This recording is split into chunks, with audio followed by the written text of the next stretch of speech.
Dans notre exploration des animaux de pouvoir, nous nous tournons aujourd'hui vers une présence fidèle et profonde, le chien. Compagnon de route et gardien des seuils, il veille, protège et ouvre des passages entre le visible et l'invisible. Le chien, qu'il soit berger, chasseur ou simple ami du quotidien, porte une sagesse ancienne faite de loyauté, de courage et de joie simple. Il n'est pas seulement un compagnon. Il est un guide du cœur, un allié de la protection, un messager qui suit la piste des vérités intérieures. Sa présence nous invite à faire confiance à notre instinct, à écouter ce que l'odeur du monde murmure à nos sens, et à avancer, pas à pas, avec assurance. Le chien nous enseigne l'art de la fidélité à soi, l'élégance de la vigilance paisible, la force tranquille des liens choisis. Sa médecine rappelle que la puissance ne crie pas. Elle respire, elle observe, elle se tient à nos côtés.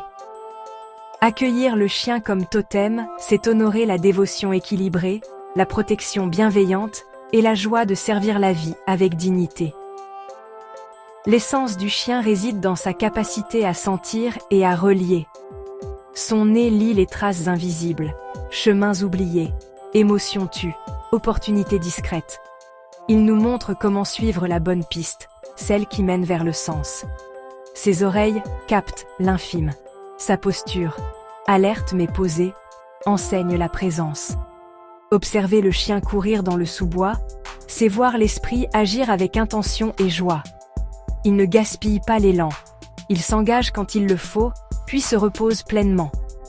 Sa loyauté n'est pas soumission, c'est un pacte lucide avec ce qui compte. Un cœur offert sans se perdre. Protecteur du foyer, il rassemble la meute, pacifie l'espace, veille aux frontières. Par sa confiance et sa constance, il transforme la maison en terre sûre. Le chien nous apprend la liberté de l'engagement. S'avancer avec courage, rester fidèle à nos valeurs et répondre à l'appel de l'instant, avec justesse.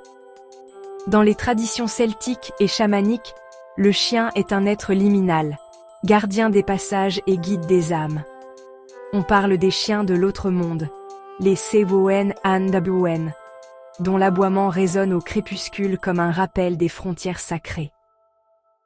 Fidèle aux héros, compagnon des prêtres et des sages, le chien escorte ceux qui voyagent entre les réalités, protège les sanctuaires et suit la trace des présages.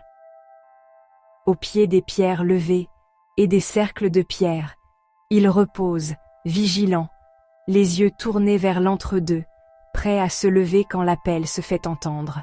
Honorer le chien, c'est honorer la voie de la protection inspirée, de la fidélité sacrée et du service qui éclaire la destinée sans la forcer. C'est reconnaître en lui et en vous le gardien silencieux des seuils, le compagnon qui marche dans la brume et indique, simplement, la bonne direction. Comme tout archétype puissant, le chien porte une ombre et une lumière.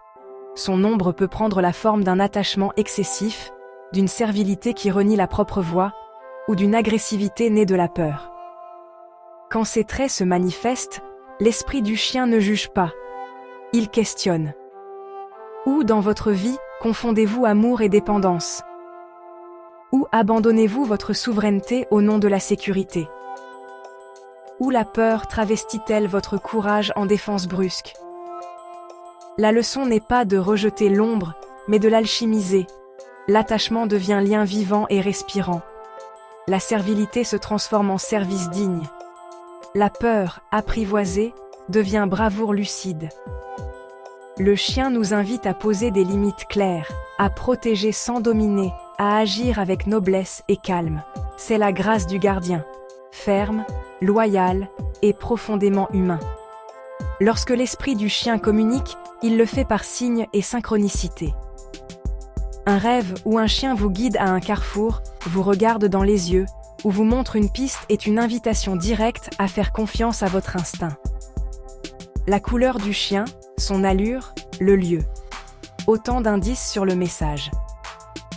Dans le monde éveillé, une rencontre insistante, le même chien qui croise votre chemin, qui vous suit, qui s'arrête puis repart, peut attirer votre attention sur un choix de route, une relation, une frontière à clarifier.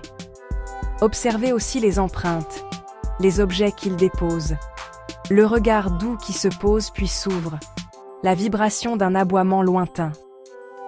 L'esprit du chien vous demande d'affiner votre flair, de noter ce qui revient, d'écouter la route elle-même et d'avancer, confiant. Pour vous connecter à l'énergie du chien, je vous propose une courte visualisation. Trouvez un endroit calme. Asseyez-vous, le dos droit et souple. Fermez les yeux. Prenez 3 grandes respirations. Inspirez par le nez, expirez lentement par la bouche. Sentez votre corps se détendre. Imaginez-vous dans une clairière au crépuscule. Un petit feu crépite, une lumière ambrée danse sur la mousse. Vous vous asseyez face aux flammes.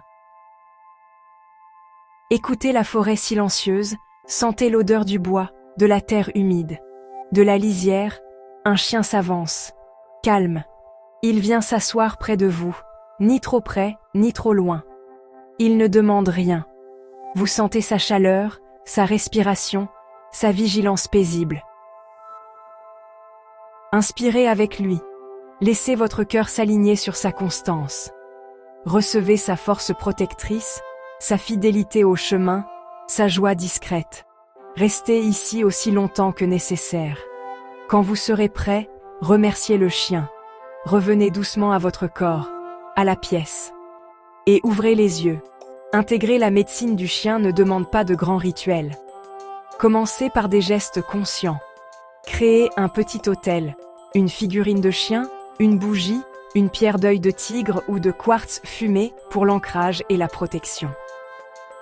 Lors des nouvelles et pleines lunes, asseyez-vous en silence, écoutez votre souffle, notez vos rêves et vos intuitions. Apprenez l'art des limites claires. Dire non avec douceur et fermeté, gardez votre porte intérieure bien tenue. Choisissez vos alliances avec soin, comme un chien choisit son lieu de veille. Enfin, cultivez l'élégance dans l'action. Avant d'agir, respirez, observez, puis engagez-vous avec justesse.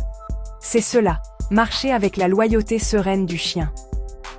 En conclusion, accueillir le chien comme animal de pouvoir, c'est réclamer une souveraineté reliée, la force qui protège sans enfermer, la fidélité qui n'enchaîne pas, la joie qui ouvre le chemin.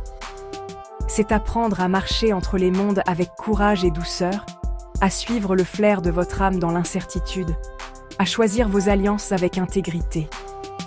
Le chien rappelle que le repos est sacré, que la vigilance peut être paisible, et que le service, lorsqu'il est librement consenti, devient noblesse. Qu'il vous accompagne, vous aide à voir le passage juste, à écouter la route, et à avancer avec simplicité, dignité et cœur, fidèle à vous-même et au monde.